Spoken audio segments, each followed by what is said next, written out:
Hi every one. നമ്മൾ beat forest ഓഫീസറിൻ്റെ ഒരു ക്ലാസ്സിലേക്ക് എല്ലാവർക്കും സ്വാഗതം.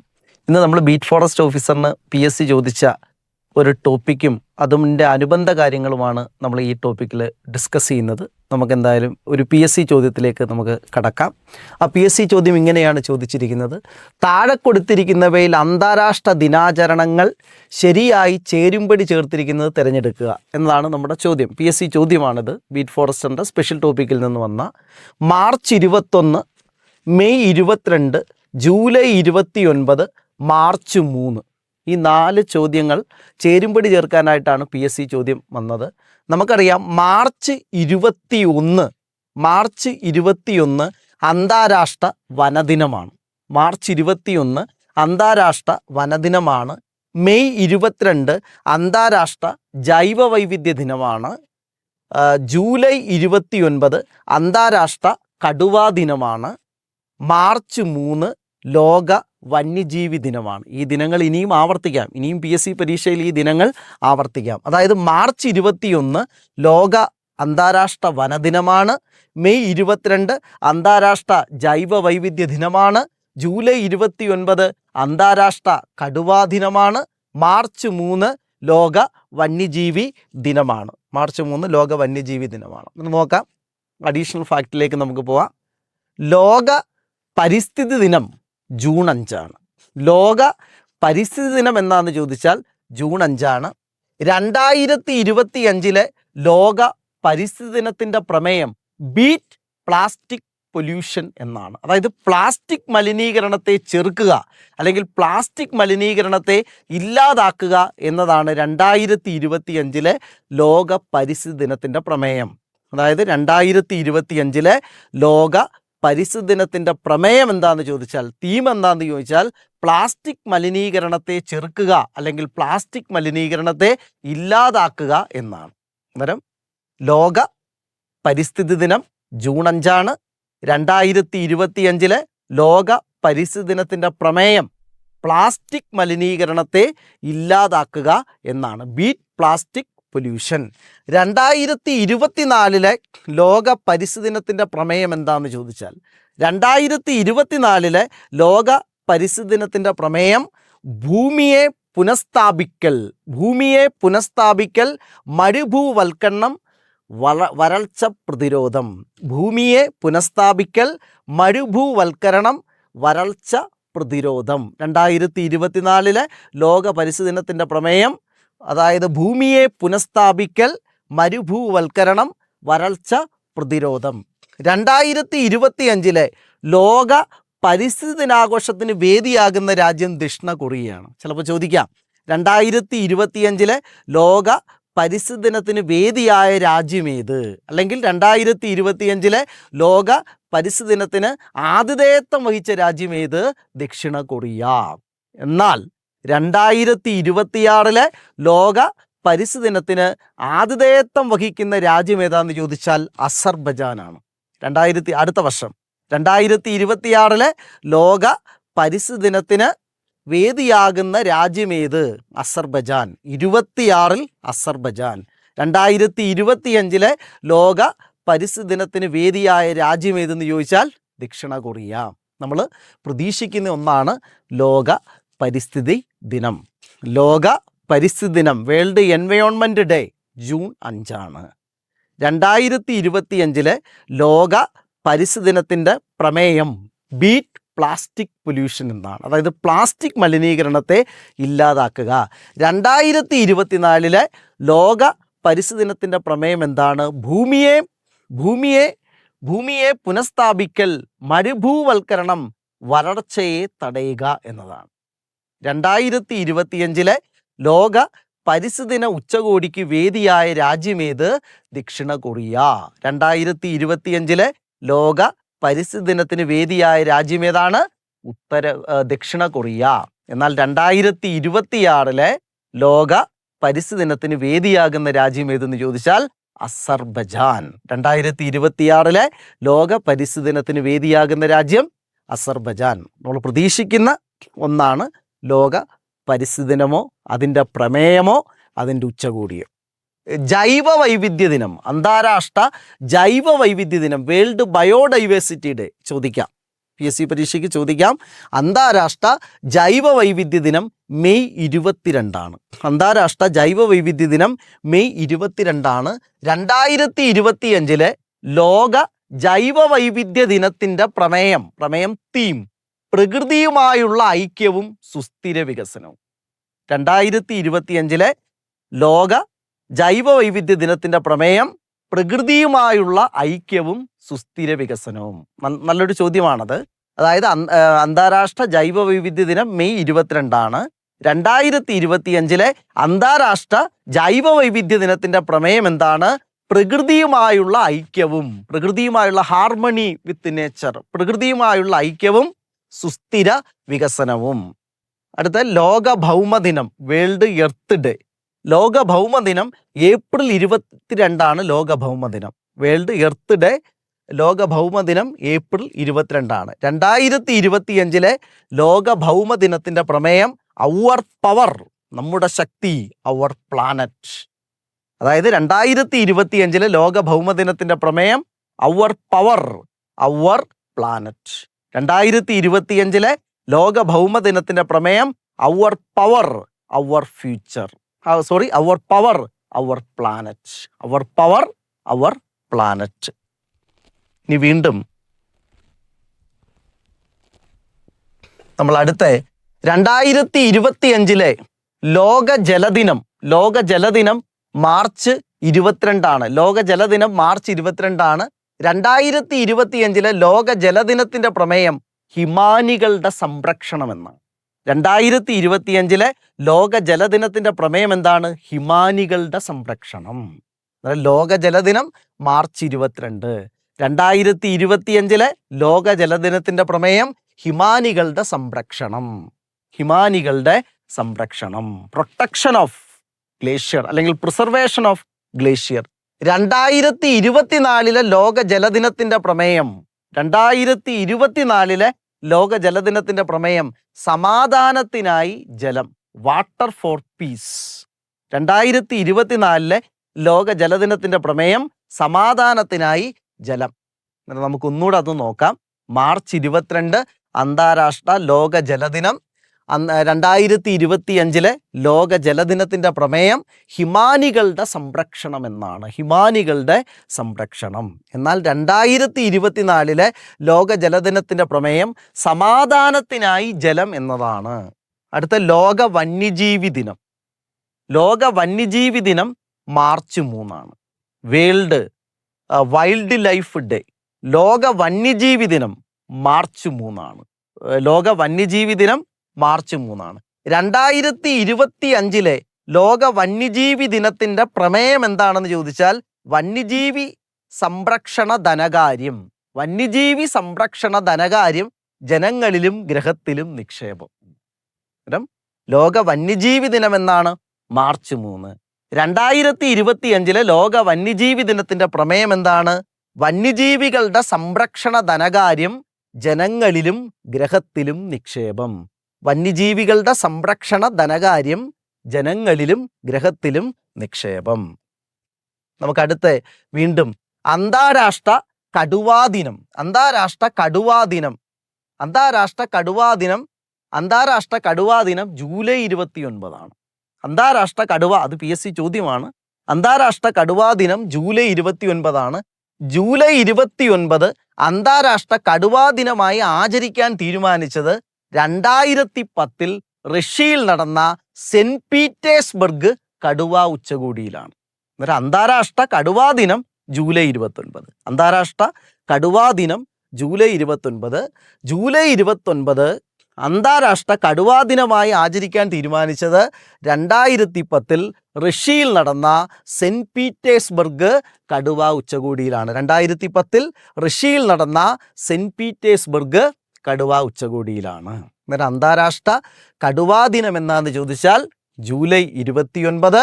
ജൂലൈ 29 അന്താരാഷ്ട്ര കടുവാ ദിനമായിട്ട് ആചരിക്കാൻ തീരുമാനിച്ചത് 2010 റഷ്യയിൽ നടന്ന സെന്റ് പീറ്റേഴ്സ്ബർഗ് കടുവാ ഉച്ചകോടിയിലാണ്. ചിലപ്പം ചോദിക്കും ജൂലൈ 29 അന്താരാഷ്ട്ര കടുവാ ദിനം, ജൂലൈ 29 അന്താരാഷ്ട്ര കടുവാ ദിനമായിട്ട് ആചരിക്കാൻ തീരുമാനിച്ച ഉച്ചകോടി ചോദിക്കും. 2010 സെൻറ്റ് പീറ്റേഴ്സ്ബർഗ് കടുവാ ഉച്ചകോടി. 2010 സെൻറ്റ് പീറ്റേഴ്സ്ബർഗ് കടുവാ ഉച്ചകോടി. അത് നടന്ന രാജ്യം റഷ്യ. അന്നേരം വീണ്ടും നമുക്ക് ഒന്നുകൂടെ നമുക്കെല്ലാം തിരിച്ചു വരാം. ഒന്നുകൂടെ നമുക്കെല്ലാം ഒന്ന് നോക്കാം.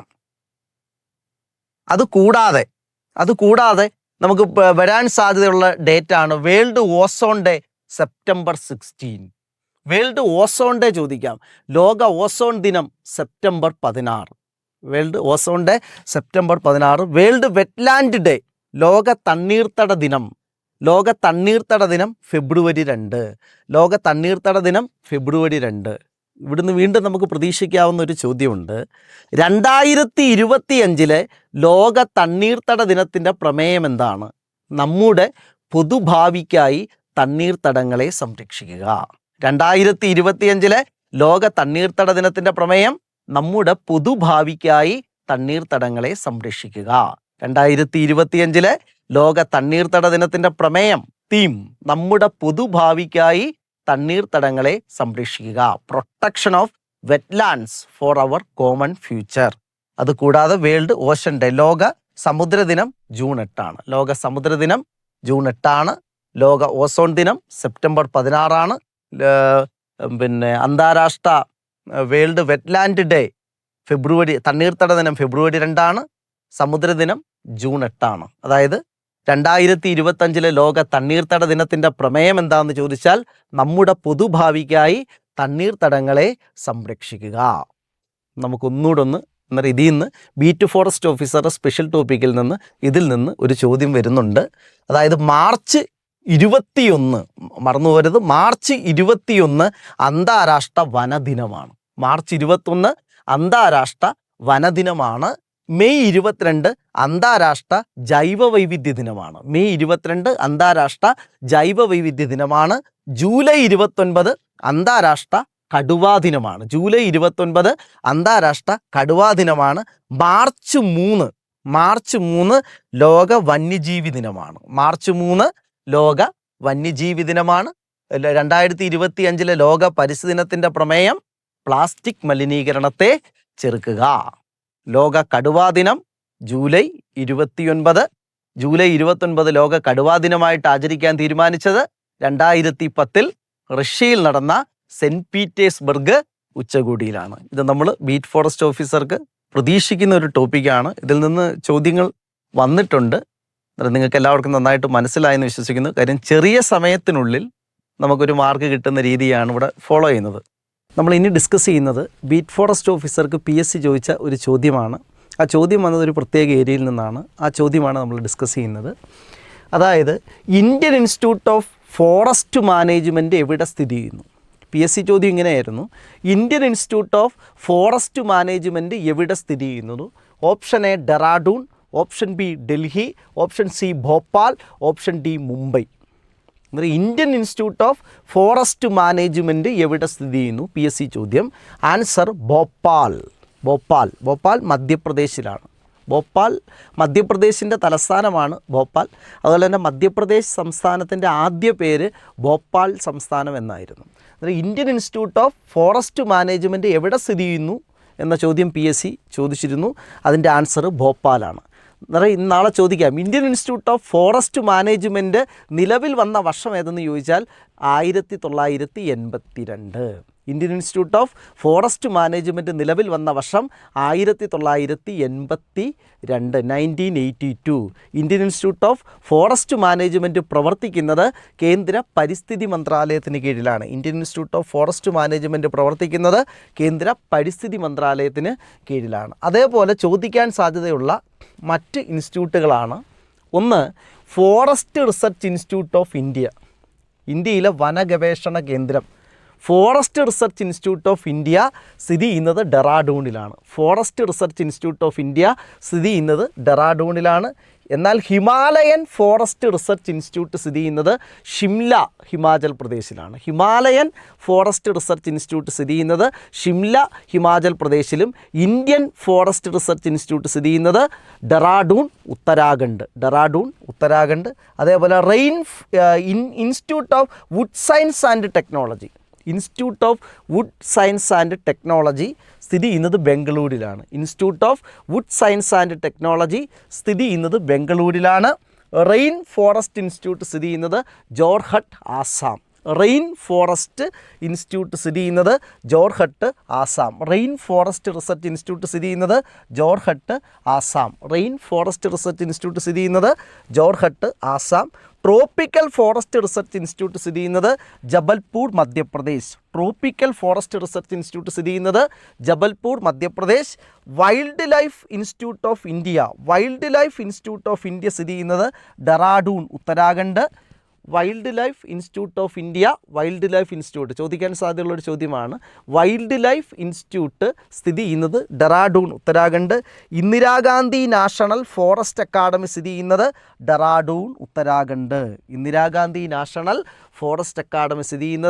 ഡെറാഡൂൺ, ഉത്തരാഖണ്ഡ്. ഈ ഇൻസ്റ്റിറ്റ്യൂട്ടുകൾ ഈ ബീറ്റ് ഫോറസ്റ്റ് ഓഫീസറുടെ പരീക്ഷയിൽ സ്പെഷ്യൽ ടോപ്പിക്കിനകത്ത് കാണപ്പെടാറുള്ള ഒന്നാണ്. നമുക്കൊന്നുകൂടെ നോക്കാം. ഫോറസ്റ്റ് റിസർച്ച് ഇൻസ്റ്റിറ്റ്യൂട്ട്, ഇന്ത്യയിലെ വനഗവേഷണ കേന്ദ്രം ഡെറാഡൂൺ, ഉത്തരാഖണ്ഡ്. എന്നാൽ Himalayan forest research institute Shimla, Himachal Pradesh. Institute of wood science and technology Bengaluru. Rain forest research institute Jorhat, Assam. Tropical forest research institute Jabalpur, Madhya Pradesh. Wildlife institute of India Dehradun, Uttarakhand. Indira Gandhi national forest academy Dehradun. സ്ഥിതി ചെയ്യുന്നത് ഡെറാഡൂൺ. അടുത്ത forest survey of India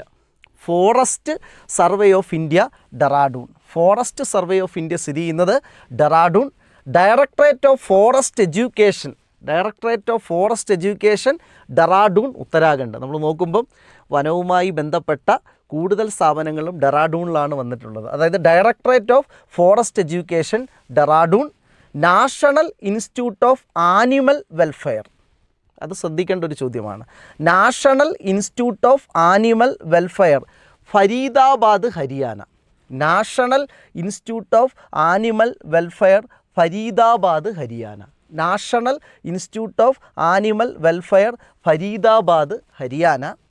botanical survey of India, Kolkata. Zoological survey of India,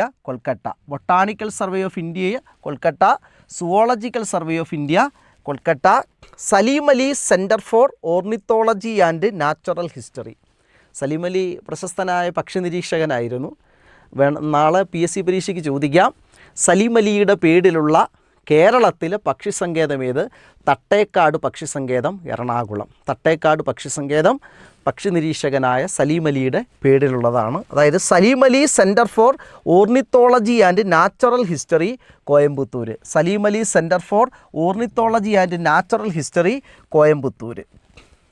എന്നിട്ട് നമുക്ക് ഒന്നുകൂടെ ഇത് നോക്കാം. ഇന്ത്യയുടെ forest survey of India Dehradun, directorate of forest education Dehradun, national institute of animal welfare Faridabad, botanical survey of India Kolkata, zoological survey of India Kolkata, Salim Ali centre for ornithology and natural history Coimbatore. അതുപോലെ തന്നെ doctor Saleem അലിയുടെ പേരിലുള്ള കേരളത്തിലെ പക്ഷി സങ്കേതം തട്ടേക്കാട് പക്ഷി സങ്കേതം, എറണാകുളം. ഡോക്ടർ സലീം അലിയുടെ പേരിലുള്ള കേരളത്തിലെ പക്ഷി സങ്കേതം തട്ടേക്കാട് പക്ഷി സങ്കേതമാണ്, എറണാകുളം ജില്ല. അതുപോലെ തന്നെ നമ്മൾ ചോദിക്കാൻ സാധ്യതയുള്ളൊരു മറ്റൊരു ചോദ്യമാണ് കേരളത്തിലെ forest research institute Peechi, Thrissur. Kerala forest research institute സ്ഥാപിതമായ വർഷം 1975. കേരള ഫോറസ്റ്റ് റിസർച്ച് ഇൻസ്റ്റിറ്റ്യൂട്ട് സ്ഥാപിതമായ വർഷം 1975. കേരള ഫോറസ്റ്റ് റിസർച്ച് ഇൻസ്റ്റിറ്റ്യൂട്ടിൻ്റെ ആസ്ഥാനം പീച്ചി, തൃശ്ശൂർ. അതേപോലെ തന്നെ നമുക്ക് പ്രതീക്ഷിക്കാവുന്നൊരു ചോദ്യമാണ്. Rajiv Gandhi centre for biotechnology. Rajiv Gandhi centre for ബയോടെക്നോളജിയുടെ ആസ്ഥാനം തിരുവനന്തപുരമാണ്.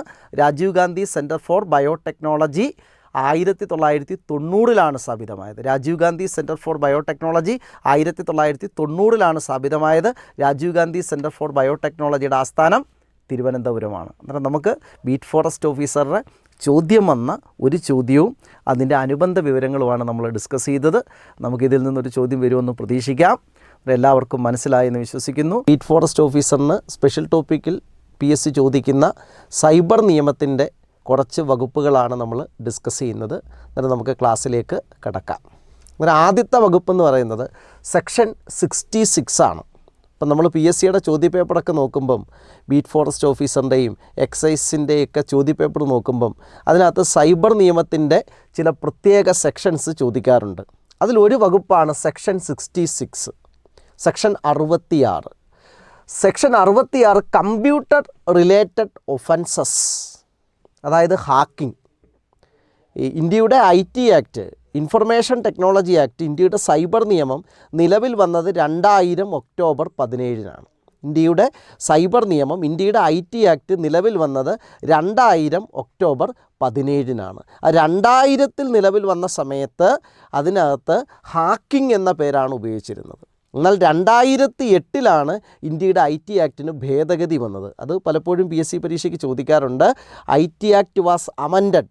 IT ആക്ടിന് ഭേദഗതി വന്ന വർഷം 2008 2008 ഹാക്കിംഗ് എന്നുള്ളത് സെക്ഷൻ 66 കമ്പ്യൂട്ടർ റിലേറ്റഡ് ഒഫൻസസ് എന്നാക്കി മാറ്റി, കമ്പ്യൂട്ടറുമായി ബന്ധപ്പെട്ട കുറ്റകൃത്യങ്ങൾ എന്നാക്കി മാറ്റി. എന്നിട്ട് സെക്ഷൻ 66 ആദ്യത്തത്, കമ്പ്യൂട്ടർ റിലേറ്റഡ് ഒഫൻസസ്, അതായത് ഹാക്കിംഗ്. അനധികൃതമായി ഒരു കമ്പ്യൂട്ടറിലേക്കോ കമ്പ്യൂട്ടർ ശൃംഖലയിലേക്കോ പ്രവേശിക്കുന്നതിനെയാണ് ഹാക്കിംഗ് എന്ന് പറയുന്നത്.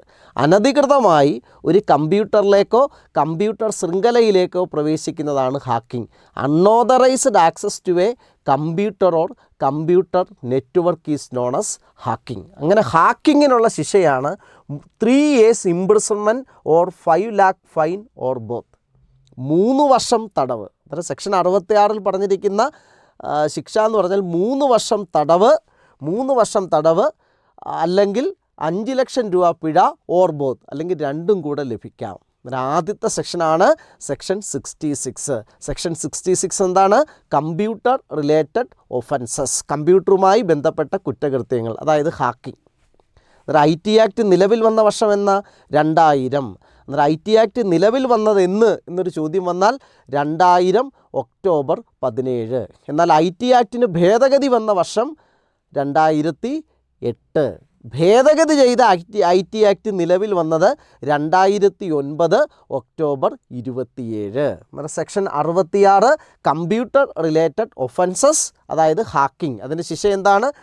3 years ഇംപ്രിസൺമെൻറ്റ്, 3 വർഷം തടവ് അല്ലെങ്കിൽ 5 ലക്ഷം രൂപ പിഴ ഓർ ബോത്ത്. അടുത്തതാണ് സെക്ഷൻ 66B. സെക്ഷൻ 66B ആണ് അടുത്തത്. എന്നാൽ അതിനു മുമ്പ് സെക്ഷൻ 66A ഉണ്ടായിരുന്നു. സെക്ഷൻ 66A ഉണ്ടായിരുന്നു, അത് സുപ്രീം കോടതി റദ്ദാക്കി. സുപ്രീം കോടതി റദ്ദാക്കിയ IT ആക്ടിൻ്റെ വകുപ്പാണ് സെക്ഷൻ 66A. 2015 മാർച്ച് 24 സുപ്രീം കോടതി IT ആക്ടിൻ്റെ സെക്ഷൻ 66A റദ്ദാക്കിയത്. കാര്യം ഒരു വ്യക്തിയുടെ, ഒരു പൗരൻ്റെ അഭിപ്രായ സ്വാതന്ത്ര്യം തടയുന്നു എന്ന കാരണത്താലാണ് 66A സുപ്രീം കോടതി റദ്ദാക്കിയത്. ഒരു പരീക്ഷയ്ക്ക് ചോദിക്കാം, സുപ്രീം കോടതി റദ്ദാക്കിയ IT ആക്ടിൻ്റെ വകുപ്പാണ് section 66A. 2015 March 24 section 66A റദ്ദാക്കുന്നത്. അടുത്ത IT ആക്ടിൻ്റെ വകുപ്പാണ് section 66B. Punishment for dishonestly receiving stolen computer resources എന്നാണ്. അതായത് കമ്പ്യൂട്ടർ റിസോഴ്സിൻ്റെ മോഷണം, അതായത് കമ്പ്യൂട്ടറോ അല്ലെങ്കിൽ കമ്മ്യൂണിക്കേഷൻ ഡിവൈസിൻ്റെയൊക്കെ മോഷണം, അല്ലെങ്കിൽ ആ മോഷ്ടിച്ച സാധനം ഉപയോഗിക്കുക, ഇതാണ് സെക്ഷൻ 66B പറയുന്നത്. സെക്ഷൻ 66B പറയുന്നത് ഇതാണ്. എന്നിട്ട് സെക്ഷൻ 66B ശിക്ഷ എന്താണ്? 3 വർഷം തടവ്, 1 ലക്ഷം രൂപ പിഴ അല്ലെങ്കിൽ രണ്ടും കൂടെ. സെക്ഷൻ 66B എന്താണ്? അതായത് കമ്മ്യൂണിക്കേഷൻ ഡിവൈസോ കമ്പ്യൂട്ടറിനെയൊക്കെ മോഷണം അല്ലെങ്കിൽ ആ മോഷ്ടിച്ച സാധനങ്ങൾ ഉപയോഗിക്കുക, അങ്ങനെ വന്നാൽ ശിക്ഷ 3 വർഷം തടവ് ഓർ 1 ലക്ഷം രൂപ പിഴ അല്ലെങ്കിൽ രണ്ടും കൂടെ. അതാണ് സെക്ഷൻ 66B. ഇനി സെക്ഷൻ 66C ഐഡൻറ്റിറ്റി തെഫ്റ്റ്. മറ്റൊരാളുടെ ഡിജിറ്റൽ സിഗ്നേച്ചറോ പാസ്വേഡോ ഒക്കെ മോഷ്ടിച്ച് നടത്തുന്ന കുറ്റം ഐഡൻറ്റിറ്റി തെഫ്റ്റ് എന്ന് പറയും. ആ സെക്ഷൻ അതിന് സെക്ഷൻ 66C ഐഡൻറ്റിറ്റി തെഫ്റ്റ് 3 വർഷം തടവും 1 ലക്ഷം രൂപ പിഴയും. അടുത്ത section 66D punishment four cheating. Communication മാധ്യമങ്ങൾ ഉപയോഗിച്ചുകൊണ്ട് മറ്റൊരാളെ വഞ്ചിക്കുക അല്ലെങ്കിൽ ആൾമാറാട്ടം നടത്തുക, അല്ലെങ്കിൽ കമ്മ്യൂണിക്കേഷൻ മാധ്യമങ്ങൾ ഉപയോഗിച്ചുകൊണ്ട് വഞ്ചന, അതിൻ്റെ ശിക്ഷയാണ് 3 വർഷം തടവ് 1 ലക്ഷം രൂപ പിഴ. 3 വർഷം തടവ് 1 ലക്ഷം രൂപ പിഴ. അടുത്ത സെക്ഷൻ 66E ആണ് punishment for violation of privacy, സ്വകാര്യതയുടെ ലംഘനം. മറ്റൊരാളുടെ സ്വകാര്യത അയാൾ അറിയാതെ പകർത്തുക, പ്രചരിപ്പിക്കുക, ഇതൊക്കെ ഇന്ത്യൻ IT ആക്ടിൻ്റെ സെക്ഷൻ 66E അനുസരിച്ച് കുറ്റകരമാണ്. ഇത് പല PSC പരീക്ഷയിലും ചോദിച്ചൊരു ചോദ്യമാണ്. അന്നേരം section 66E violation of privacy, സ്വകാര്യതയുടെ ലംഘനം. ഒരാളുടെ സ്വകാര്യത അയാൾ അറിയാതെ പകർത്തുകയും പ്രചരിപ്പിക്കുകയും ചെയ്യുന്നത് കുറ്റകരമാണ്. അതിൻ്റെ ശിക്ഷ 3 വർഷം തടവ് 2 ലക്ഷം രൂപ ഓർ 2 ലക്ഷം രൂപയുടെ പിഴ ഓർ ബോത്ത് എന്നാണ്. 3 വർഷം തടവ് 2 ലക്ഷം രൂപ പിഴ അല്ലെങ്കിൽ രണ്ടും കൂടെ. അടുത്ത section 66F cyber terrorism, cyber തീവ്രവാദം. ഇന്ത്യയുടെ ഐക്യം, അഖണ്ഡത തുടങ്ങിയ ഭീഷണിയാകുന്ന തീവ്രവാദ പ്രവർത്തനങ്ങൾ, സൈബർ തീവ്രവാദം, അതായത് കമ്മ്യൂണിക്കേഷൻ മാധ്യമങ്ങൾ ഉപയോഗിച്ചുകൊണ്ടുള്ള തീവ്രവാദ ആക്ടിവിറ്റീസ്, പ്രവർത്തനങ്ങൾ. സെക്ഷൻ 66F സൈബർ തീവ്രവാദം, അതിൻ്റെ ശിക്ഷ ജീവപര്യന്തം ശിക്ഷയാണ്. അന്നേരം നമ്മൾ പല എക്സാമുകളിലും IT ആക്ടിൻ്റെ ഈ വകുപ്പുകൾ പല എക്സാമുകളിലും ചോദിക്കാറുണ്ട്. അന്നേരം നമുക്ക് ഒന്നുകൂടെ ഈ വകുപ്പുകളെല്ലാം നമുക്ക് ഒന്നുകൂടെ നോക്കാം. അന്നേരം IT act, information technology act, IT ആക്ടിനെയാണ് നമ്മൾ സൈബർ നിയമം എന്ന് പറയുന്നത്. IT act, information technology act ഇന്ത്യയിൽ നിലവിൽ വന്നത് 2000 ഒക്ടോബർ 17-നാണ്. അന്നേരം IT act, information technology act ഇന്ത്യയിൽ നിലവിൽ വന്നത് 2000 ഒക്ടോബർ 17-നാണ്. അന്ന് ഇന്ത്യയുടെ പ്രസിഡൻറ്റ് KR നാരായണനാണ്. IT ആക്ട് നിലവിൽ വരുന്ന സമയത്ത് ഇന്ത്യയുടെ പ്രധാനമന്ത്രി അടൽ ബിഹാരി വാജ്പേയിയാണ്. അന്നേരം IT ആക്ടിന് ഭേദഗതി വന്നത്, IT ആക്ടിന് അമെൻമെൻറ്റ് വന്നത് 2008-ലാണ്. 2008-ലാണ് IT ആക്ടിൻ്റെ അമെൻമെൻറ്റ് വന്നത്. എന്നാൽ ആ ഭേദഗതി ചെയ്ത അമൻഡഡ് IT ആക്ട് നിലവിൽ വന്നത് എന്താണെന്ന് ചോദിച്ചാൽ 2009 ഒക്ടോബർ 27-നാണ്. ഇനി IT ആക്ടിലെ പ്രധാനപ്പെട്ട വകുപ്പുകൾ: ഒന്ന് സെക്ഷൻ 66, അതിൽ പറയുന്നത് കമ്പ്യൂട്ടർ റിലേറ്റഡ് ഒഫൻസസ്, കമ്പ്യൂട്ടറുമായി ബന്ധപ്പെട്ട കുറ്റകൃത്യങ്ങൾ. നേരത്തെ അത് ഹാക്കിംഗ് അല്ലെങ്കിൽ ഹാക്കിംഗ് നമുക്ക് പറയാം. ഹാക്കിംഗ് എന്താണ്? ഹാക്കിംഗ് അനധികൃതമായി ഒരു കമ്പ്യൂട്ടറിലേക്കോ കമ്പ്യൂട്ടർ ശൃംഖലയിലേക്കോ പ്രവേശിക്കുന്നതിനെ വിളിക്കുന്ന പേരാണ് ഹാക്കിംഗ്. ഹാക്കിങ്ങിൻ്റെ ശിക്ഷ എന്താണ്? 3 വർഷം തടവ് ഓർ 5 ലക്ഷം രൂപ പിഴ ഓർ രണ്ടും കൂടെ. അന്നേരം ഹാക്കിങ്ങിൻ്റെ ശിക്ഷ 3 വർഷം തടവ് 5 ലക്ഷം രൂപ വരെ പിഴ ഓർ രണ്ടും കൂടെ ലഭിക്കാം. അടുത്ത സെക്ഷൻ 66A സുപ്രീം കോടതി റദ്ദാക്കിയ ഇന്ത്യൻ IT ആക്ടിൻ്റെ വകുപ്പ് ഏതെന്ന് ചോദിച്ചാൽ സെക്ഷൻ 66A. സെക്ഷൻ 66A റദ്ദാക്കിയത് 2015 മാർച്ച് 24-നാണ്. അന്ന് IT ആക്ട് റദ്ദാക്കാനായിട്ട് കേസ് കൊടുത്തത് ശ്രേയ സിംഗാളാണ്. 66A IT ആക്ടിലെ 66A റദ്ദാക്കാനായിട്ട് കേസ് നൽകിയത് ശ്രേയ സിംഗാളാണ്. അങ്ങനെയാണ് ആ വകുപ്പ് സെക്ഷൻ റദ്ദാക്കപ്പെടുന്നത്. Section 66B punishment for dishonestly receiving stolen material, അതായത് കമ്പ്യൂട്ടറോ കമ്മ്യൂണിക്കേഷൻ മീഡിയങ്ങളോ മോഷ്ടിക്കുകയോ അല്ലെങ്കിൽ മോഷ്ടിച്ച സാധനങ്ങൾ ഉപയോഗിക്കുകയോ ചെയ്യുന്നത് കുറ്റകരമാണ്. അങ്ങനെ അത് സെക്ഷൻ 66B. അതിൻ്റെ ശിക്ഷ എന്താണ്? 3 വർഷം വരെ തടവ്, 3 years imprisonment or 1 lakh fine or both എന്ന. 3 വർഷം തടവ് അല്ലെങ്കിൽ 1 ലക്ഷം രൂപ വരെ പിഴ അല്ലെങ്കിൽ രണ്ടും കൂടെ. അടുത്ത സെക്ഷൻ 66C ഐഡൻറ്റിറ്റി തെഫ്റ്റ്, മറ്റൊരാളുടെ ഡിജിറ്റൽ സിഗ്നേച്ചർ അവരുടെ പാസ്വേഡൊക്കെ മോഷ്ടിച്ച് ഒക്കെ ഉപയോഗിക്കുന്ന കുറ്റകൃത്യമാണ് ഐഡൻറ്റിറ്റി തെഫ്റ്റ്. അതിൻ്റെ ശിക്ഷ എന്താണ്? 3 വർഷം തടവ്, 1 ലക്ഷം രൂപ പിഴയും. അടുത്ത സെക്ഷൻ 66D ആണ്. പണിഷ്മെൻറ്റ് ഫോർ ചീറ്റിംഗ് അതായത് കമ്മ്യൂണിക്കേഷൻ മാധ്യമങ്ങൾ ഉപയോഗിച്ചുകൊണ്ട് മറ്റൊരാളെ ചതിക്കുന്നത് സെക്ഷൻ 66D പ്രകാരം. സെക്ഷൻ 66D പ്രകാരം കുറ്റകൃത്യമാണ്. 3 വർഷം തടവും 1 ലക്ഷം രൂപ പിഴയും. അടുത്ത section 66E punishment for violation of privacy, സ്വകാര്യതയുടെ ലംഘനം. മറ്റൊരാൾ അറിയാതെ അയാളുടെ സ്വകാര്യതകൾ പകർത്തുകയും പ്രചരിപ്പിക്കുകയൊക്കെ ചെയ്യുന്നത് സെക്ഷൻ 66E പ്രകാരം കുറ്റകൃത്യമാണ്. 3 വർഷം തടവും 2 ലക്ഷം രൂപ വരെ പിഴയും ഓർ രണ്ടും.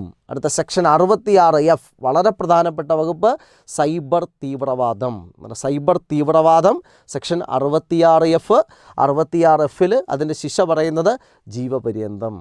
നമ്മൾ PSC ചോദ്യപേപ്പറൊക്കെ പരിശോധിച്ചപ്പം ഈ വകുപ്പുകൾ മിക്കവാറുമുള്ള എല്ലാ PSC പരീക്ഷകളിലും ആവർത്തിച്ചിട്ടുണ്ട്.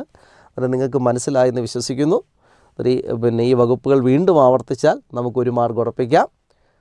നമ്മളിന്ന് ബീറ്റ് ഫോറസ്റ്റ് ഓഫീസറിൻ്റെ സ്പെഷ്യൽ ടോപ്പിക്കിൽ PSC ചോദ്യങ്ങൾ ചോദിച്ച ചില ടോപ്പിക്കുകളും അതിൻ്റെ എക്സ്പ്ലനേഷനുമാണ് പോകുന്നത്. നമുക്ക് ചോദ്യത്തിലേക്ക് കടക്കാം. PSC പരീക്ഷയ്ക്ക് വന്ന ഒരു ചോദ്യമാണ്, വന്യജീവി സംരക്ഷണ നിയമം പ്രകാരം ഏത് ഷെഡ്യൂളിൽ ഉൾപ്പെടുത്തിയാണ് കാട്ടുപോത്തിനെ ഇന്ത്യൻ ഗൗഡിനെ സംരക്ഷിക്കുന്നത് എന്നാണ് ചോദ്യം. അത് PSC ചോദ്യമാണ്. ഈ വന്യജീവി സംരക്ഷണ നിയമത്തിൻ്റെ ഷെഡ്യൂള് എപ്പോഴും PSC പരീക്ഷയ്ക്ക് വരാറുണ്ട്. എന്നാൽ ആ ചോദ്യം തന്നെ നോക്കുക, PSC ചോദ്യം തന്നെ നോക്കുക. വന്യജീവി സംരക്ഷണ നിയമപ്രകാരം ഏത് ഷെഡ്യൂളിൽ ഉൾപ്പെടുത്തിയാണ് കാട്ടുപോത്തിനെ ഇന്ത്യൻ ഗൗഡിനെ സംരക്ഷിക്കുന്നത് എന്നാണ് ചോദ്യം. Option A schedule 1, option B schedule 2, option C schedule 3, option D schedule 4. എന്നിട്ട് അതിന് മുമ്പ് നമ്മൾ അറിഞ്ഞിരിക്കണം, വന്യജീവി സംരക്ഷണ നിയമം പാർലമെൻറ്റ് പാസ്സാക്കിയത് 1972-ലാണ്. 1972 പാസ്സാക്കിയ വന്യജീവി സംരക്ഷണ നിയമത്തിൽ 6 ഷെഡ്യൂളുകളാണ്, പ്രധാനപ്പെട്ട 6 ഷെഡ്യൂളുകളാണ് ഉള്ളത്. 6 ഷെഡ്യൂളുകളാണുള്ളത്. എന്നാൽ വന്യജീവി സംരക്ഷണ നിയമത്തിന് ഭേദഗതി, അവസാനത്തെ ഭേദഗതി വന്നത് 2022-ലാണ്. 2022 വന്യജീവി സംരക്ഷണ നിയമത്തിൻ്റെ ഭേദഗതി പ്രകാരം ഷെഡ്യൂളുകളുടെ എണ്ണം 6-ൽ നിന്ന് 4 കുറച്ചു. എന്നിട്ട് നോക്കണം, വന്യജീവി സംരക്ഷണ നിയമം വൈൽഡ് ലൈഫ് പ്രൊട്ടക്ഷൻ ആക്ട് 1972-ലാണ്. 1972 വന്യജീവി സംരക്ഷണ നിയമത്തിന് 6 ഷെഡ്യൂളുകൾ, 6 പട്ടികകളാണുള്ളത്. എന്നാൽ 2022 വൈൽഡ് ലൈഫ് പ്രൊട്ടക്ഷൻ ആക്ടിൻ്റെ ഭേദഗതി പ്രകാരം ഷെഡ്യൂളുകളുടെ എണ്ണം 4 കുറച്ചു. അന്നേരം നമുക്കൊരു ചോദ്യം, 2 ചോദ്യങ്ങൾ ഇവിടെ നിന്ന് പ്രതീക്ഷിക്കാം. വന്യജീവി സംരക്ഷണ നിയമം പാർലമെൻറ്റ് പാസ്സാക്കിയ വർഷം 1972, എന്നാൽ 2022 വന്യജീവി സംരക്ഷണ ഭേദഗതി നിയമപ്രകാരം ഷെഡ്യൂളുകളുടെ എണ്ണം 4. 1972 വന്യജീവി സംരക്ഷണ നിയമപ്രകാരം ഷെഡ്യൂളുകളുടെ എണ്ണം 6. വന്യജീവികളുടെ സംരക്ഷണം ഉറപ്പാക്കുന്നതിന് ഇന്ത്യൻ പാർലമെൻറ്റ് വന്യജീവി സംരക്ഷണ നിയമം പാസ്സാക്കിയത് 1972-ലാണ്. അതിലെ പ്രധാനപ്പെട്ട ഷെഡ്യൂളുകളുടെ എണ്ണം 6. Wild life protection act 1972. 72 വന്യജീവി സംരക്ഷണ നിയമത്തിന്, വൈൽഡ് ലൈഫ് പ്രൊട്ടക്ഷൻ ആക്ടിന് 7 ചാപ്റ്ററുകളാണുള്ളത്. 7 ചാപ്റ്റർ എന്ന് വെച്ചാൽ 7 അധ്യായങ്ങളാണുള്ളത്. അതിനകത്ത് 72 വന്യജീവി സംരക്ഷണ നിയമത്തിന് ഭേദഗതി വന്നിട്ടുള്ളത് 1976-ലാണ് ആദ്യ ഭേദഗതി വന്നത്. രണ്ടാമത്തെ ഭേദഗതി വന്നത് 1982-ലാണ്. മൂന്നാമത്തെ ഭേദഗതി വന്നത് 1986-ലാണ്. നാലാമത്തെ ഭേദഗതി വന്നത് 1991-ലാണ്. അഞ്ചാമത്തെ ഭേദഗതി 1993-ലാണ്. ആറാമത്തെ ഭേദഗതി 2002-ലാണ്. ഏഴാമത്തെ ഭേദഗതി 2006-ലാണ്. എട്ടാമത്തെയും ഇതുവരെ വന്ന അവസാനത്തെ ഭേദഗതിയും 2022-ലാണ്. നമ്മളെപ്പോഴും ഇവിടുന്ന് PSC ഫോക്കസ് ചെയ്യുന്ന ചോദ്യങ്ങൾ, വന്യജീവി സംരക്ഷണ നിയമം വൈൽഡ് ലൈഫ് പ്രൊട്ടക്ഷൻ ആക്ട് ഏത് വർഷമാണ് പാർലമെൻറ്റ് പാസ്സാക്കിയത്? 1972. 1972 വന്യജീവി സംരക്ഷണ നിയമത്തിൽ എത്ര ഷെഡ്യൂളുകളുണ്ട്? 6. ഷെഡ്യൂൾ എന്ന് വെച്ചാൽ പട്ടിക. എത്ര ഷെഡ്യൂളുകളുണ്ട്? 6. വന്യജീവി സംരക്ഷണ നിയമത്തിന് ഇതുവരെ എത്ര ഭേദഗതികൾ ഉണ്ടായിട്ടുണ്ട്? 8 ഭേദഗതികൾ. അതിൽ അവസാനം വന്ന 2022 വന്യജീവി സംരക്ഷണ നിയമ ഭേദഗതി പ്രകാരം ഷെഡ്യൂളുകളുടെ എണ്ണം 6-ൽ നിന്ന് 4 കുറഞ്ഞു. ഇനി ഷെഡ്യൂൾ 1 വേട്ട, കൊല്ലൽ, വ്യാപാരം മുതലായവയിൽ നിന്നുള്ള സംരക്ഷണം ആവശ്യമുള്ള വംശനാശ ഭീഷണി നേരിടുന്ന ജീവിവർഗങ്ങളാണ് 1-ാം ഷെഡ്യൂളിലുള്ളത്. അന്നേരം 72 വന്യജീവി സംരക്ഷണ നിയമം അനുസരിച്ചാണ് PSC ചോദ്യം ചോദിക്കാറുള്ളത്. 72 വന്യജീവി സംരക്ഷണ നിയമത്തിന് 6 ഷെഡ്യൂളുകളാണല്ലോ ഉള്ളത്. അതിൽ ഷെഡ്യൂൾ 1 വംശനാശ ഭീഷണി നേരിടുന്ന പ്രധാനപ്പെട്ട ജീവിവർഗങ്ങളാണ് ഉൾപ്പെടുന്നത്. അതിൽ സംരക്ഷണം നൽകിയിട്ടുള്ള മൃഗങ്ങൾ കടുവ, നീലഗിരി താർ, ഇന്ത്യൻ ഗൗർ എന്ന് വെച്ചാൽ കാട്ടുപോത്ത്, Indian elephant, Gangetic dolphin, cheetah, great Indian bastard, red Panda, great Indian hornbill. ഒരുപാട് ജീവിവർഗ്ഗങ്ങൾ ഷെഡ്യൂൾ 1 ഉൾപ്പെടുന്നുണ്ട്. ഇതിനേക്കാളും ഉൾപ്പെടുന്നുണ്ട്. പ്രധാനപ്പെട്ട മാത്രം നമ്മൾ പറഞ്ഞു പോവുകയാണ്. അതായത് ഷെഡ്യൂൾ 1 വംശനാശ ഭീഷണി നേരിടുന്ന ജീവിവർഗ്ഗങ്ങളാണ് ഉൾപ്പെടുന്നത്. ഷെഡ്യൂൾ 1 ഉൾപ്പെടുന്നത് കടുവ, നീലഗിരി താർ, ഇന്ത്യൻ ഗൗർ എന്ന് വെച്ചാൽ കാട്ടുപോത്ത്, Indian elephant, Gangetic dolphin, cheetah, great Indian bastard, red Panda, great Indian hornbill. Schedule 1 നോക്കി, വംശനാശ ഭീഷണി നേരിടുന്ന ജീവിവർഗ്ഗങ്ങൾ. കടുവ ഷെഡ്യൂൾ 1 നീലഗിരി താർ എന്ന് വെച്ചാൽ വരയാട്. പലപ്പോഴും PSC പരീക്ഷയ്ക്കൊക്കെ നമ്മൾ കണ്ടിട്ടുണ്ട്. ഇരവികുളം ദേശീയോദ്യാനത്തിൽ സംരക്ഷിക്കപ്പെടുന്നത് നീലഗിരി താർ വരയാടുകളാണ്. ഇന്ത്യൻ ഗൗർ എന്ന് വെച്ചാൽ കാട്ടുപോത്തുകൾ, ഇന്ത്യൻ എലിഫൻറ്റ് ആന, Gangetic dolphin cheetah, great Indian bastard, red Panda, great Indian hornbill എന്നിവയാണ്. ഇതുവരെയുള്ള PSC പരീക്ഷയ്ക്കെല്ലാം ഈ ഷെഡ്യൂൾ 1 സംരക്ഷിക്കപ്പെടുന്ന മൃഗം ഏതെന്നും പറഞ്ഞ് ചോദ്യം വന്നിട്ടുണ്ട്. 2-3 ചോദ്യം അതിൽ നിന്ന് തന്നെ വന്നിട്ടുണ്ട്. എന്നാൽ ഷെഡ്യൂൾ 1 ഒന്നാണ് കടുവ, നീലഗിരിത്താർ, Indian gaur, elephant, Gangetic dolphin എന്നിവ. ഇനി ഷെഡ്യൂൾ 2 വംശനാശ ഭീഷണി നേരിടുന്ന ജീവിവർഗ്ഗങ്ങളെയാണ് ഷെഡ്യൂൾ 2 ഉൾപ്പെടുത്തിയിരിക്കുന്നത്. പക്ഷെ അവയുടെ വ്യാപാരമാണ് തടയുന്നത്. അതായത് ഹിമാലയൻ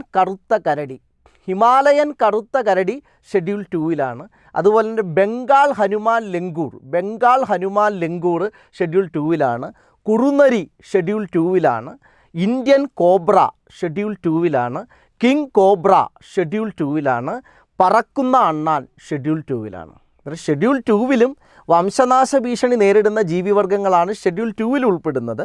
പക്ഷെ അവയുടെ വ്യാപാരമാണ് നിരോധിച്ചിരിക്കുന്നത്. അതായത് ഷെഡ്യൂൾ 2 ഉൾപ്പെടുന്നത് ഹിമാലയൻ കറുത്ത കരടി, ബംഗാൾ ഹനുമാൻ ലങ്കൂർ, കുറുനരി, ഇന്ത്യൻ കോബ്ര, കിങ് കോബ്ര, പറക്കുന്ന അണ്ണാൻ. ഷെഡ്യൂൾ 2 ഉൾപ്പെടുന്ന പ്രധാനപ്പെട്ട ഇനിയുണ്ട്. പക്ഷെ നമുക്ക് മത്സര പരീക്ഷയ്ക്ക് എക്സ്പെക്റ്റഡ് മാത്രം വെച്ചിട്ട് പോവുകയാണ്. ഷെഡ്യൂൾ 2 ഹിമാലയൻ കറുത്ത കരടി, ബംഗാൾ ഹനുമാൻ ലങ്കൂർ, കുറുനരി, ഇന്ത്യൻ കോബ്ര, കിങ് കോബ്ര, പറക്കുന്ന അണ്ണാൻ മുതലായവയാണ് ഷെഡ്യൂൾ 2 ഉൾപ്പെടുത്തി സംരക്ഷിക്കുന്നത്. ഇനി ഷെഡ്യൂൾ 3ക്കും ഷെഡ്യൂൾ 4-നുമുള്ള പ്രത്യേകത വംശനാശ ഭീഷണി നേരിടാത്ത ജീവിവർഗ്ഗങ്ങളാണ് ഷെഡ്യൂൾ 3-ലും 4-ലും ഉൾപ്പെടുത്തി സംരക്ഷിക്കുന്നത്. അതായത് വംശനാശ ഭീഷണി നേരിടുന്ന ജീവിവർഗ്ഗങ്ങൾ സംരക്ഷിക്കപ്പെടുന്നത് ഷെഡ്യൂൾ 1-ലും 2-ലുമായിട്ട്. വംശനാശ ഭീഷണി നേരിടാത്ത ജീവിവർഗ്ഗങ്ങൾ സംരക്ഷിക്കപ്പെടുന്നത് ഷെഡ്യൂൾ 3-ലും 4-ലും. ഷെഡ്യൂൾ 3-ൽ ഉൾപ്പെടുന്നതാണ് കഴുതപ്പുലി. പ്രധാനപ്പെട്ട ഒന്ന് കഴുതപ്പുലി, സ്പോഞ്ചുകൾ, ഹൈന, പുള്ളിമാൻ എന്നിവയാണ്.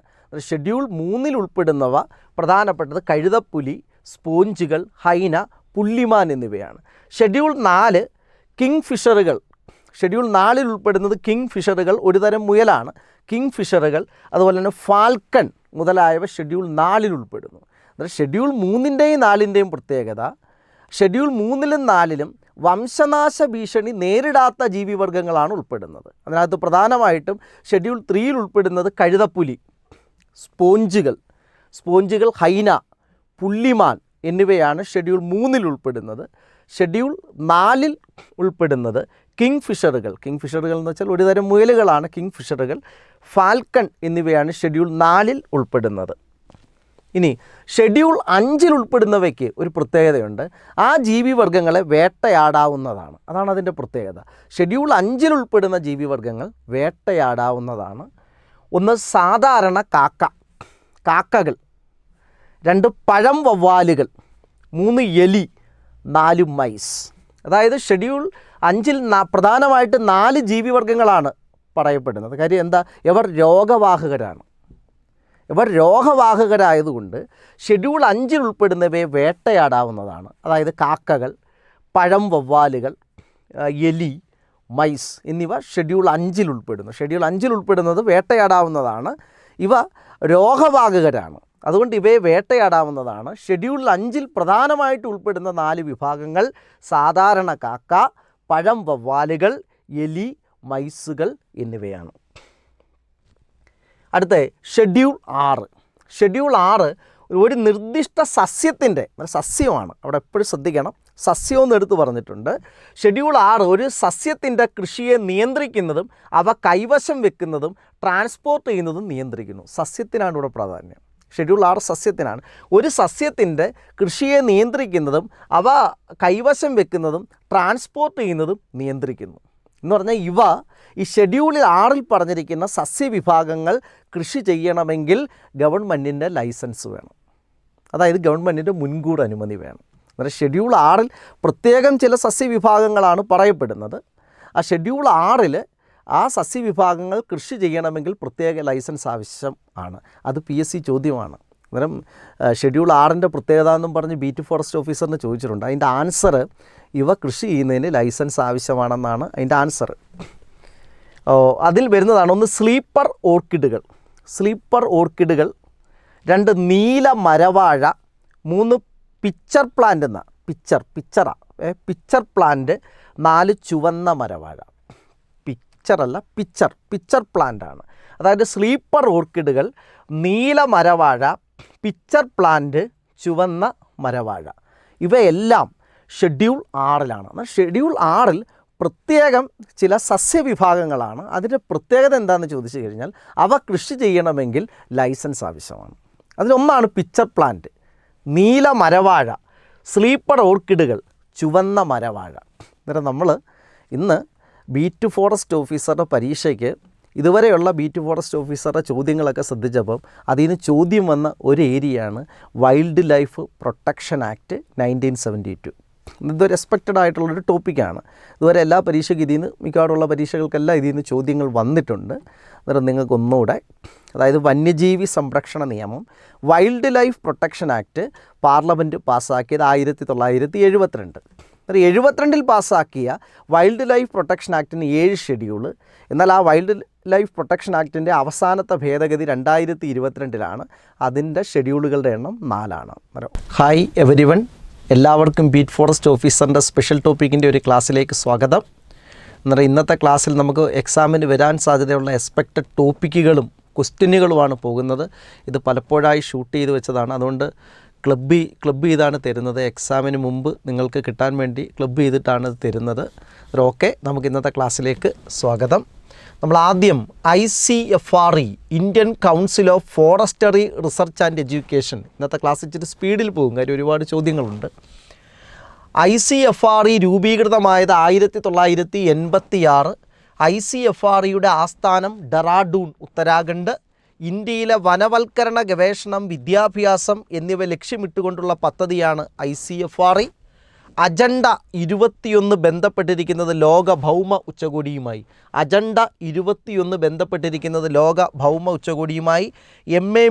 MABയുടെ full form man and biosphere reserve programme. MABയുടെ full form man and biosphere reserve programme. ഈ പ്രോഗ്രാം പ്രകാരമാണ് ബയോസ്ഫിയർ റിസർവുകൾ ഇന്ത്യയിൽ സ്ഥാപിതമായത്.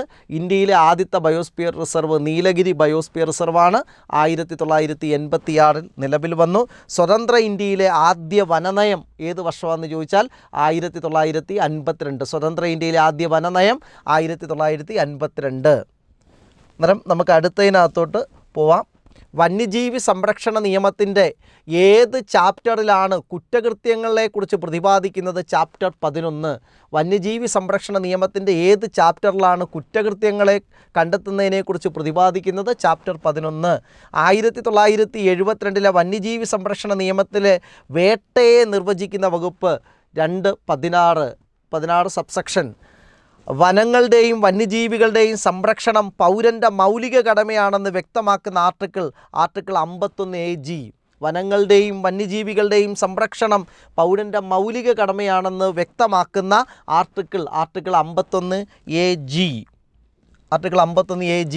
വനസംരക്ഷണ നിയമം ഫോറസ്റ്റ് കൺസർവേഷൻ ആക്ട് ഏത് വർഷമാണെന്ന് ചോദിച്ചാൽ 1980.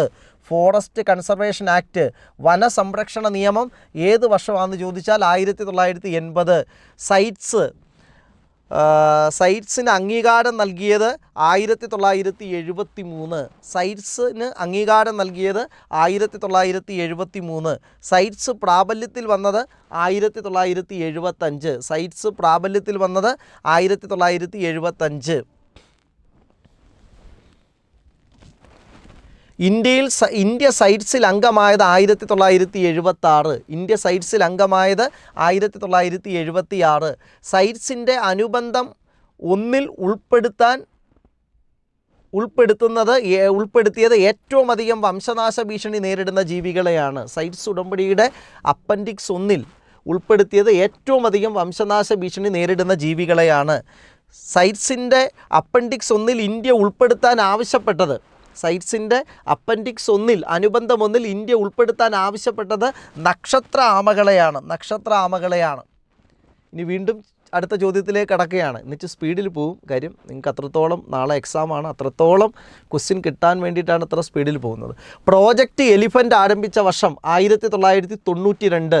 പ്രോജക്റ്റ് എലിഫൻ്റ് ആരംഭിച്ച വർഷം 1992. പ്രോജക്റ്റ് ഗ്രേറ്റ് ഇന്ത്യൻ ബസ്റ്റാർഡ് ആരംഭിച്ചത് 2013. Project great Indian bastard 2013. Project rhino ആരംഭിച്ചത് 2005. ഒറ്റക്കൊമ്പൻ കാണ്ടാമൃഗങ്ങളെ സംരക്ഷിക്കുന്നത് കാസിരംഗ ദേശീയോദ്യാനം ആസാം. Project rhino 2005. 1952 ഇന്ത്യയിൽ വംശനാശം സംഭവിച്ചതായി പ്രഖ്യാപിക്കപ്പെട്ട ജീവി ചീറ്റ. NTCAയുടെ full form national tiger conservation authority. NTCAയുടെ full form national tiger conservation authority.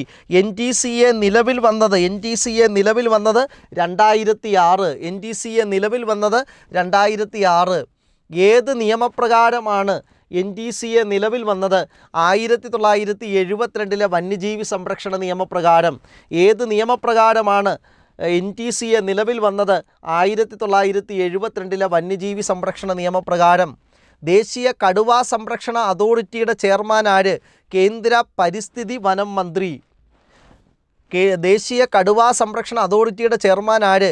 കേന്ദ്ര പരിസ്ഥിതി വനം മന്ത്രി. നിലവിലെ കേന്ദ്ര പരിസ്ഥിതി വനം മന്ത്രി ആര്? ഭൂപേന്ദ്ര യാദവ്. നിലവിലെ കേന്ദ്ര പരിസ്ഥിതി വനം മന്ത്രി ആര്? ഭൂപേന്ദ്ര യാദവ്. നിലവിലെ കേരളത്തിലെ വനം മന്ത്രി ആര്? AK ശശീന്ദ്രൻ. നിലവിലെ കേരളത്തിലെ വനം മന്ത്രി AK ശശീന്ദ്രൻ. പ്രോജക്റ്റ് ടൈഗർ ആരംഭിച്ചത് 1973 ഏപ്രിൽ 1. പ്രോജക്റ്റ് ടൈഗർ ആരംഭിച്ചത് 1973 ഏപ്രിൽ 1. പ്രോജക്റ്റ് ടൈഗർ ആദ്യമായി നടപ്പിലാക്കിയത് ജിം കോർബറ്റ് ദേശീയോദ്യാനം. പ്രോജക്റ്റ് ടൈഗർ ആദ്യമായി നടപ്പിലാക്കിയത് ജിം കോർബറ്റ് ദേശീയോദ്യാനം. ഇന്ത്യയിലെ ടൈഗർ റിസർവുകളുടെ എണ്ണം 58. ഇന്ത്യയിലെ ടൈഗർ റിസർവുകളുടെ എണ്ണം 58. 58ാമതായിട്ട് നിലവിൽ വന്ന ടൈഗർ റിസർവ് മാധവ്, മധ്യപ്രദേശ്. ഇന്ത്യയിൽ ആദ്യ ദേശീയോദ്യാനം ജിം കോർബറ്റ് ദേശീയോദ്യാനം. ഇന്ത്യയിലെ ആദ്യ ദേശീയോദ്യാനം ജിം കോർബറ്റ് ദേശീയോദ്യാനം. കേരളത്തിലെ കടുവാ സങ്കേതങ്ങളുടെ എണ്ണം 2, പെരിയാറും പറമ്പിക്കുളവും. ഇന്ത്യയിൽ ആദ്യമായി ഔദ്യോഗിക ചിഹ്നം ലഭിച്ച കടുവാ സങ്കേതം കൻഹ, മധ്യപ്രദേശ്. ഇന്ത്യയിൽ ആദ്യമായി ഔദ്യോഗിക ചിഹ്നം ലഭിച്ച കടുവാ സങ്കേതം കൻഹ, മധ്യപ്രദേശ്. റുഡ്യാർ ക്ലിപ്പിങ്ങിൻ്റെ ജംഗിൾ ബുക്കിൽ പ്രതിപാദിക്കുന്ന കടുവാ സങ്കേതം കൻഹ, മധ്യപ്രദേശ്. കടുവകളുടെ സെൻസസ് എടുക്കുന്ന പ്രക്രിയ പക്മാർക്ക്. കടുവകളുടെ സെൻസസ് എടുക്കുന്ന പ്രക്രിയയ്ക്ക് വിളിക്കുന്ന പേര് പക്മാർക്ക്. 2022 കടുവാ സെൻസസ് പ്രകാരം ഏറ്റവും കൂടുതൽ കടുവകളുള്ള സംസ്ഥാനം മധ്യപ്രദേശ്. 2022 കടുവാ സെൻസസ് അനുസരിച്ച് ഏറ്റവും കൂടുതൽ കടുവകളുള്ള സംസ്ഥാനം മധ്യപ്രദേശ്. ഇന്ത്യയുടെ ദേശീയ പൈതൃക മൃഗം ആന. ഇന്ത്യയുടെ ദേശീയ പൈതൃക മൃഗം ആന. ആനയെ ദേശീയ പൈതൃക മൃഗമായി പ്രഖ്യാപിച്ചത് 2010. ഏറ്റവും കൂടുതൽ ആനകളുള്ള ഇന്ത്യൻ സംസ്ഥാനം കർണാടക. ഏറ്റവും കൂടുതൽ ആനകളുള്ള ഇന്ത്യൻ സംസ്ഥാനം ഏത്? കർണാടക. പ്രോജക്റ്റ് ലയൺ ആരംഭിച്ചത് 2020 ഓഗസ്റ്റ് 15. പ്രോജക്റ്റ് ലയൺ ആരംഭിച്ചത് 2020 ഓഗസ്റ്റ് 15 പ്രോജക്റ്റ് ലയൺ. സിംഹങ്ങളെ സംരക്ഷിക്കുന്നത് ഗിർ ദേശീയോദ്യാനം, ഗുജറാത്ത്. പ്രോജക്റ്റ് സ്നോ ലെപ്പേഡ് ആരംഭിച്ചത് 2009. അന്താരാഷ്ട്ര ഹിമപ്പുലി ദിനം ഒക്ടോബർ 23. അന്താരാഷ്ട്ര ഹിമപ്പുലി ദിനം ഒക്ടോബർ 23. ലോക ഗജദിനം ഓഗസ്റ്റ് 12. ലോക ഗജദിനം ഓഗസ്റ്റ് 12. ലോക മൃഗദിനം ഒക്ടോബർ 4. ലോക മൃഗദിനം ഒക്ടോബർ 4. ലോക മൃഗദിനം ഒക്ടോബർ 4. കടുവ, സിംഹം, പുള്ളിപ്പുലി, ഹിമപ്പുലി, ചീറ്റ എന്നീ മാർജാര വംശത്തിലെ ജീവികളുടെ സംരക്ഷണം ഉറപ്പാക്കുന്നത് IBCA. ഇത് ചോദ്യം വരുന്നതാണ്. കടുവ, സിംഹം, പുള്ളിപ്പുലി, ഹിമപ്പുലി, ചീറ്റ എന്നീ മാർജാര വംശത്തിലെ ജീവികളുടെ സംരക്ഷണം ഉറപ്പാക്കുന്നത് IBCA, international big cat alliance. International big cat alliance 2025. കേരളത്തിലെ 4 ആന സംരക്ഷണ കേന്ദ്രങ്ങൾ. 1 നിലമ്പൂര്. കേരളത്തിലെ 4 ആന സംരക്ഷണ കേന്ദ്രങ്ങൾ. 1 നിലമ്പൂര്, 2 ആനമുടി, 3 പെരിയാറ്, 4 വയനാട്. കേരളത്തിലെ 4 ആന സംരക്ഷണ കേന്ദ്രങ്ങൾ. 1 Nilambur, 2 Anamudi, 3 Periyar, 4 Wayanad. Crocodile breeding project 1975 ഒഡീഷയിൽ ആരംഭിച്ചു. Crocodile breeding and management training institute 1980 ഹൈദരാബാദാണ് ആസ്ഥാനം. സ്റ്റീവ് ഇർവിൻ്റെ പേരിലുള്ള കേരളത്തിലെ വന്യജീവി സങ്കേതം അല്ലെങ്കിൽ മുതല സംരക്ഷണ കേന്ദ്രം നെയ്യാറ്. ചിപ്കോ പ്രസ്ഥാനത്തിൻ്റെ സ്ഥാപകൻ സുന്ദർലാൽ ബഹുഗുണ. ചിപ്കോ പ്രസ്ഥാനത്തിൻ്റെ സ്ഥാപകൻ സുന്ദർലാൽ ബഹുഗുണ. ഇന്ത്യയിലെ ആദ്യ ആന പുനരധിവാസ കേന്ദ്രം കോട്ടൂർ കാവുകാട് നെയ്യാർ. ഇന്ത്യയിലെ ആദ്യ ആന പുനരധിവാസ കേന്ദ്രം കോട്ടൂർ കാവുകാട് നെയ്യാർ. ഇന്ത്യയിൽ വനനിയമം 1927 ബ്രിട്ടീഷുകാരുടെ കാലത്ത്. ഇന്ത്യയിൽ വനനിയമം 1927 ബ്രിട്ടീഷുകാരുടെ കാലത്ത്. എന്നാൽ സ്വതന്ത്ര ഇന്ത്യയിലെ ആദ്യ വനനിയമം 1952. വനസംരക്ഷണ നിയമം 1980 ഫോറസ്റ്റ് കൺസർവേഷൻ ആക്ട്. വനസംരക്ഷണ നിയമം 1980. ഇന്ത്യയിൽ ജൈവവൈവിധ്യ നിയമം 2012. വനമഹോത്സവം ആചരിക്കുന്നത് ജൂലൈ ആദ്യവാരം. വനമഹോത്സവം ആരംഭിക്കുന്നത് ജൂലൈ ആദ്യവാരം. ഏറ്റവും കൂടുതൽ വനവിസ്തൃതിയുള്ള ഇന്ത്യയിലെ സംസ്ഥാനം മധ്യപ്രദേശ്. ഏറ്റവും കൂടുതൽ വനവിസ്തൃതിയുള്ള ഇന്ത്യയിലെ സംസ്ഥാനം മധ്യപ്രദേശ്.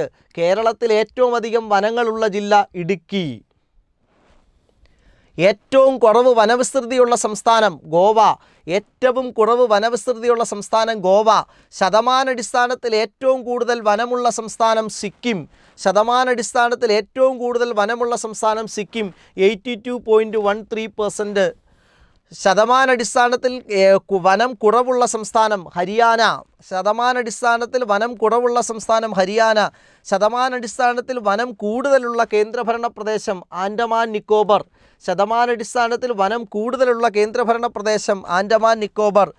വനം കൂടുതലുള്ള കേന്ദ്രഭരണ പ്രദേശം Jammu Kashmir.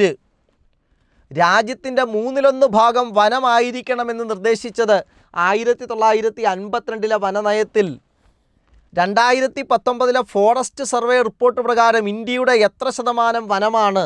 2019 forest survey report പ്രകാരം ഇന്ത്യയുടെ എത്ര ശതമാനം വനമാണ്?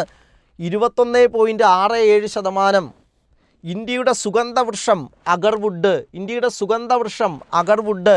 Institute of forest genetics and tree breeding Coimbatore. Institute of forest genetics and tree breeding Coimbatore. ഇന്ത്യയിൽ വനവിസ്തൃതിയിൽ കേരളത്തിൻ്റെ സ്ഥാനം 13.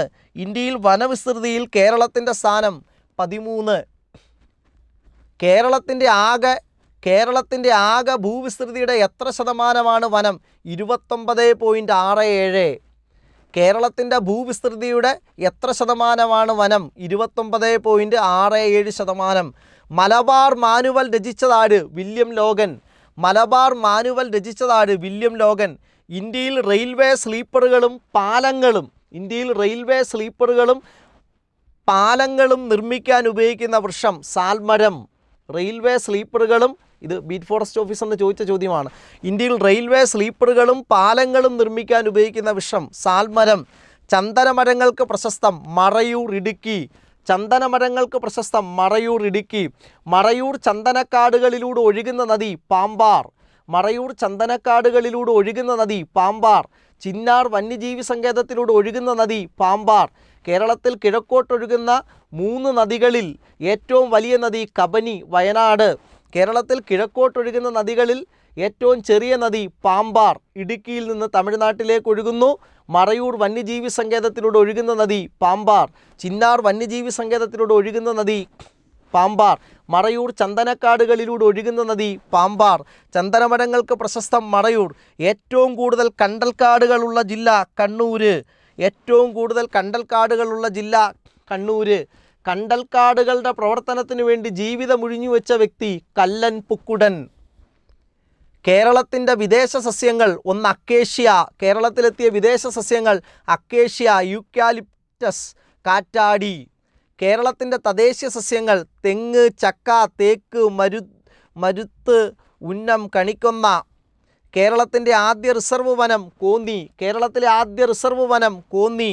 കേരളത്തിൽ ഏറ്റവും കൂടുതൽ റിസർവ് വനങ്ങളുള്ള ജില്ല പത്തനംതിട്ട. കേരളത്തിൽ ഏറ്റവും കൂടുതൽ റിസർവ് വനങ്ങളുള്ള ജില്ല പത്തനംതിട്ട. പൂയംകുട്ടി വനം സ്ഥിതി ചെയ്യുന്നത് എറണാകുളം. പൂയംകുട്ടി വനം സ്ഥിതി ചെയ്യുന്നത് എറണാകുളം. രാജവെമ്പാലയ്ക്ക് പ്രശസ്തം. ഇന്ത്യയിലെ ആദ്യത്തെ തേക്ക് പ്ലാന്റേഷൻ കനോലി പ്ലോട്ട്, നിലമ്പൂർ. ഇന്ത്യയിലെ ആദ്യത്തെ തേക്ക് പ്ലാന്റേഷൻ കനോലി പ്ലോട്ട്, നിലമ്പൂർ. കേരളത്തിലെ തേക്ക് മ്യൂസിയം നിലമ്പൂർ. കേരളത്തിലെ തേക്ക് museum Nilambur. Kerala forest seed centre Peechi. Kerala forest seed centre Peechi. കേരളത്തിൽ സ്വാഭാവികമായും കാണപ്പെടാത്ത വൃക്ഷ ഇനം.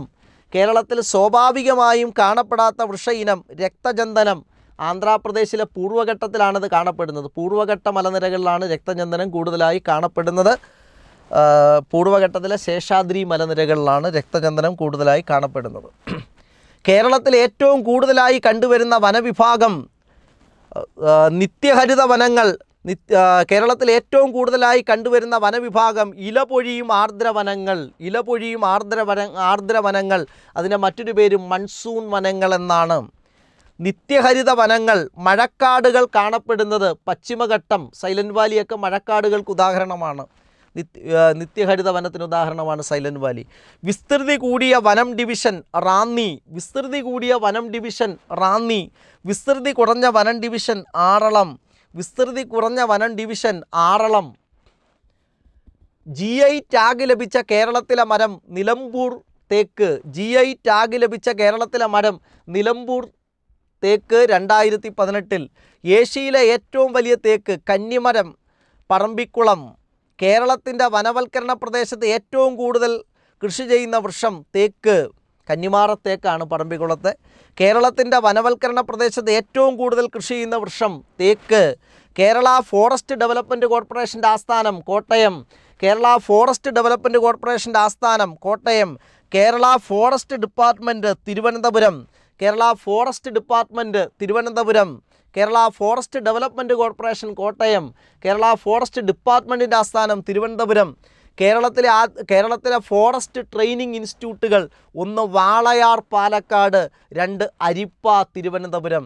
കേരളത്തിലെ forest training institute 1 Walayar Palakkad, 2 അരിപ്പ തിരുവനന്തപുരം. പശ്ചിമഘട്ടം കടന്നുപോകുന്ന സംസ്ഥാനങ്ങൾ 6. പശ്ചിമഘട്ടം കടന്നുപോകുന്ന സംസ്ഥാനങ്ങൾ 6: ഗുജറാത്ത്, മഹാരാഷ്ട്ര, ഗോവ, കർണാടക, തമിഴ്നാട്, കേരളം. പശ്ചിമഘട്ടം കടന്നുപോകുന്ന സംസ്ഥാനങ്ങളുടെ എണ്ണം 6. പശ്ചിമഘട്ടം കടന്നുപോകുന്ന സംസ്ഥാനങ്ങൾ ഗുജറാത്ത്, മഹാരാഷ്ട്ര, ഗോവ, കർണാടക, തമിഴ്നാട്, കേരളം. UN അന്താരാഷ്ട്ര ജൈവ വൈവിധ്യ വർഷമായിട്ട് പ്രഖ്യാപിച്ചത് 2010. ഐക്യരാഷ്ട്രസഭ അന്താരാഷ്ട്ര ജൈവ വൈവിധ്യ വർഷമായിട്ട് പ്രഖ്യാപിച്ചത് 2010. 2024 IUCN റെഡ് ലിസ്റ്റിൽ ഉൾപ്പെട്ട ജീവി ഹിമാലയൻ ചെന്നായ. 2024 IUCN റെഡ് ലിസ്റ്റിൽ ഉൾപ്പെട്ട ജീവി ഹിമാലയൻ ചെന്നായ. ഐക്യരാഷ്ട്രസഭ ജൈവ വൈവിധ്യ ദശാബ്ദമായി ആചരിച്ചത് 2011, 2020. ജൈവ വൈവിധ്യ രജിസ്റ്റർ തയ്യാറാക്കിയ കേരളത്തിലെ ആദ്യ ഗ്രാമപഞ്ചായത്ത് എടവക വയനാട്. ജൈവ വൈവിധ്യ രജിസ്റ്റർ തയ്യാറാക്കിയ കേരളത്തിലെ ആദ്യ ഗ്രാമപഞ്ചായത്ത് എടവക വയനാട്. പശ്ചിമഘട്ടത്തിൻ്റെ തെക്കുഭാഗത്ത് സ്ഥിതി ചെയ്യുന്ന കുന്നുകൾ അറിയപ്പെടുന്നത് ഏലമല.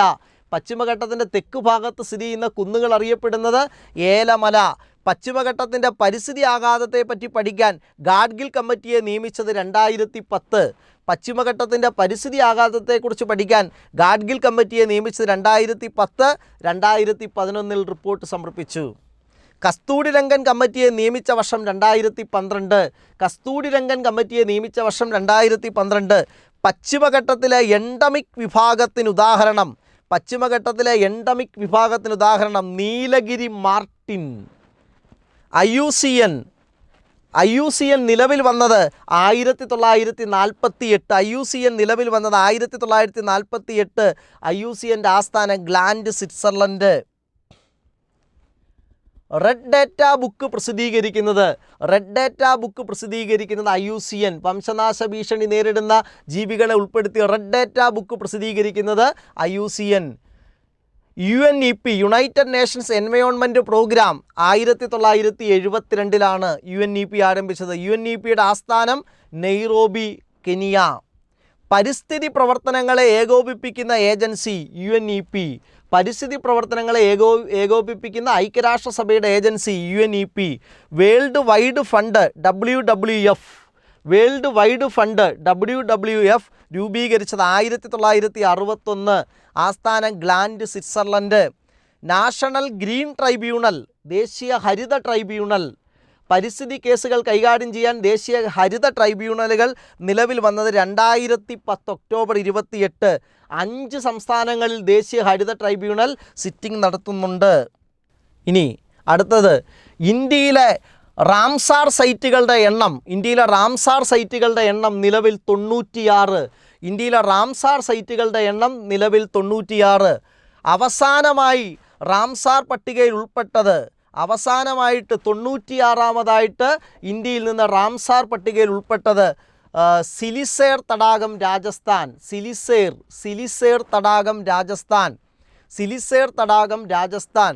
ഇന്ത്യയിൽ നിന്ന് ഇപ്പോൾ റാംസാർ പട്ടികയിൽ 96 ഐറ്റംസ് ഉണ്ട്. 96ാമതായിട്ട് ഉൾപ്പെട്ടത് സിലിസേർ തടാകം, രാജസ്ഥാൻ.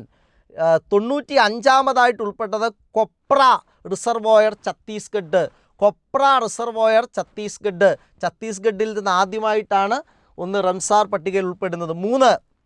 94ാമതായിട്ട് റാംസാർ പട്ടികയിൽ ഉൾപ്പെട്ടത് ഗോഗോബിൽ തടാകം, ബീഹാർ.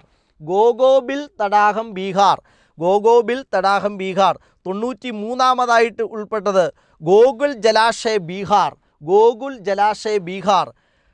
92ാമതായിട്ട് റാംസാർ പട്ടികയിൽ ഉൾപ്പെട്ടത് ഉദയപൂർ തടാകം, ബീഹാർ. ഉദയപൂർ എന്ന് കേൾക്കുമ്പോൾ രാജസ്ഥാനില്ല, പക്ഷെ ഉദയപൂർ തടാകം ബീഹാറിലെ ഉദയപൂർ തടാകമാണ് റാംസാർ പട്ടികയിൽ ഉൾപ്പെട്ടിട്ടുള്ളത്. അന്നേരം നിലവിൽ ഇന്ത്യയിൽ നിന്ന് റാംസാർ പട്ടികയിൽ ഉൾപ്പെട്ടത് 96 ഐറ്റംസാണ്. 96ാമതായിട്ട് വന്നത് സിലിസേർ തടാകം, രാജസ്ഥാൻ. അതിന് മുമ്പ് കൊപ്ര റിസർവോയർ, ഛത്തീസ്ഗഡ്.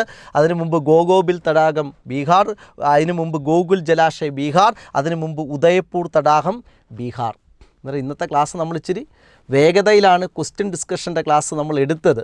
അന്നേരം അതുകൂടാതെ റാംസാർ പട്ടികയിൽ നിന്ന് കേരളത്തിൽ നിന്ന് ഉൾപ്പെട്ടത് വേമ്പനാട്ട് കായൽ, അഷ്ടമുടിക്കായൽ, ശാസ്താംകോട്ടക്കായൽ. തണ്ണീർത്തടങ്ങളെ സംരക്ഷിക്കുന്ന ഉടമ്പടിയാണ് റാംസാർ ഉടമ്പടി. എന്നാൽ ഇന്ന് നമ്മൾ ഈ ക്വസ്റ്റ്യൻ്റെ ഡിസ്കഷൻ ഇച്ചിരി വേഗത്തിലാണ്. നാളെ എക്സാം ആയതുകൊണ്ടാണ് നമ്മളങ്ങനെ ചെയ്തത്. എന്നാൽ എല്ലാവർക്കും നന്നായിട്ട് മനസ്സിലായെന്ന് വിശ്വസിക്കുന്നു. Okay, thank you.